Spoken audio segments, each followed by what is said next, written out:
Well, that's right. After hundreds of thousands of people took part in the March for Our Lives this weekend, lawmakers are not trying to use the momentum of that effort to try to pass tighter gun control laws.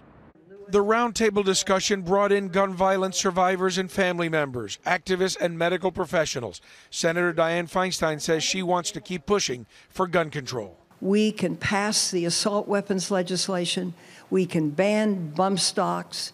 We can have real comprehensive background checks. This comes after hundreds of thousands showed up for marches all over the country. Feinstein sponsored gun legislation back in 1994. It was written to expire in 2004, and it did. And there have been no other gun restrictions since. We've been able to enact laws here in Los Angeles and throughout the state of California that have resulted in a dramatic reduction in gun violence in our state. I want to see gun reform happen. I think, Second Amendment, it's an antiquated law.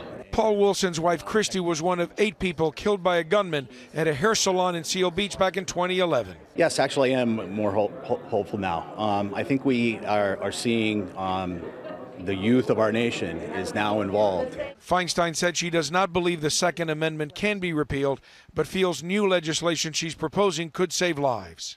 People need to stand up. They need to recognize what's happening in this country. And they need to see what this is doing to America.